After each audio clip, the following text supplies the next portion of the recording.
Road അപകടത്തെ ചൊല്ലി Thrissur corporation council കലങ്ങി. പ്രതിപക്ഷവും ഭരണപക്ഷവും രംഗത്തിറങ്ങിയതോടെ കോർപ്പറേഷൻ യോഗം അരമണിക്കൂർ നേരത്തേക്ക് നിർത്തിവെച്ചു.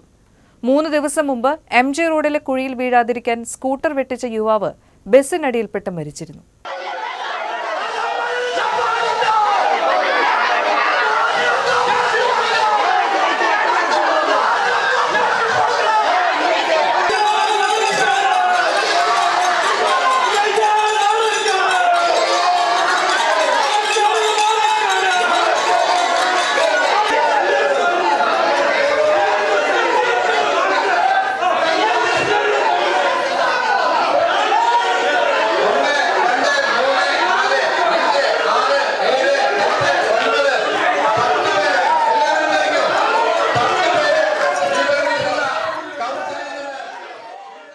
യുവാവിന്റെ ചിത്രങ്ങൾ ഉയർത്തിപ്പിടിച്ച് ചുവന്ന ചായത്തിൽ കുളിച്ചാണ് പ്രതിപക്ഷം യോഗത്തിനെത്തിയത്.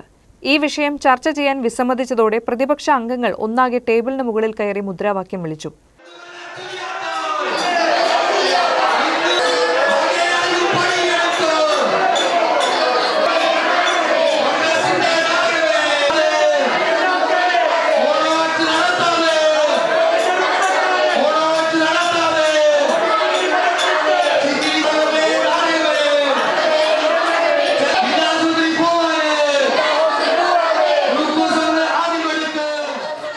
പ്രതിരോധിക്കാൻ ഭരണപക്ഷവും രംഗത്തിറങ്ങിയതോടെ രംഗം കലുഷിതമായി. യോഗത്തിൽ പ്രശ്നമുണ്ടാകുമെന്ന് സൂചനയുണ്ടായിരുന്നതിനാൽ പോലീസ് സംഘവും സ്ഥലത്തുണ്ടായിരുന്നു. 10 അംഗങ്ങളെ മേയർ സസ്പെൻഡ് ചെയ്തു. പ്രതിപക്ഷ നേതാവ് രാജൻ പല്ലൻ മേയറുടെ ശരീരത്തിൽ റീത്ത് വയ്ക്കുമെന്ന് പ്രഖ്യാപിച്ചതോടെയാണ് രംഗം കൂടുതൽ ശബ്ദമുഖരിതമായത്.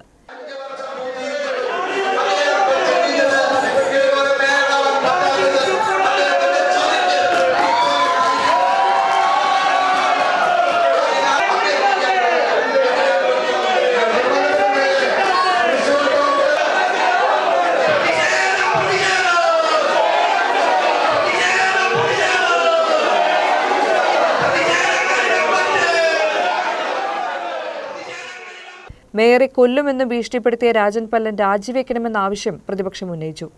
നഗരത്തിലെ തകർന്ന റോഡുകൾ തുടർച്ചയായി മനുഷ്യജീവന് ഭീഷണിയാകുന്നതിനെതിരെ വ്യാപക പ്രതിഷേധം ഉയർന്നിട്ടുണ്ട്. കഴിഞ്ഞ ദിവസം രാത്രിയിലും ബൈക്കിലെത്തിയ ദമ്പതികൾ കുഴിയിൽ വീണു. ഗുരുതര പരിക്കേറ്റിരുന്നു.